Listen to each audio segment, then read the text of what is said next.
מעשה ב5 בלונים, מאת מרים רוט. אמא של רותי הביאה מתנה, שמחה וששון, לכל ילד בלון. לרותי בלון כחול, לסיגלית בלון סגול, לרון בלון צהוב, ולאורי בלון ירוק, לאלון בלון אדום.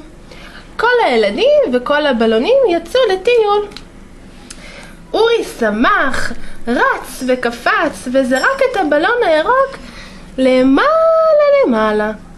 זרק ותפס, זרק ותפס. נפל הבלון הירוק על שיח ורדים, נתקר, ופתאום בום! טרח! מה קרה? הבלון התפוצץ, הבלון נקרע. אנא אורי, אל תצטער, נביא לך בלון אחר. פגשו הילדים את אבא של רון. שמח רון ואמר, אבא, נפח את הבלון הצהוב, שיהיה גדול כמו הראש שלך.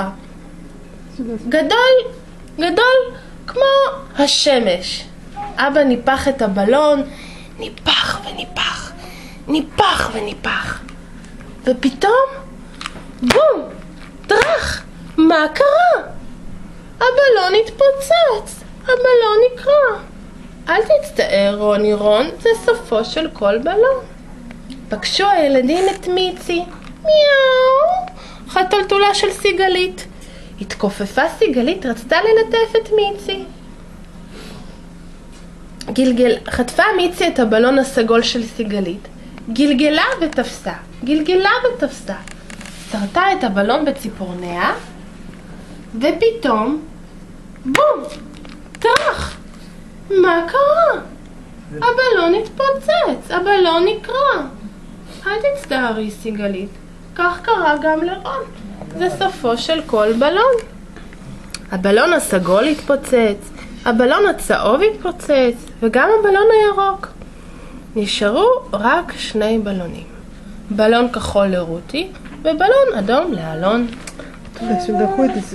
פחדה רותי שגם הבלון שלה התפוצץ. חיבקה רותי את הבלון הכחול כמו שמחבקים בובה, כמו שמחבקים את אמא. ופתאום, בום! טרח! מה קרה? הבלון התפוצץ, הבלון נקרע. אל תצטערי רותי, כך קרה גם לרון, זה סופו של כל בלון. נשאר רק בלון אחד, בלון אדום, הבלון של אלון.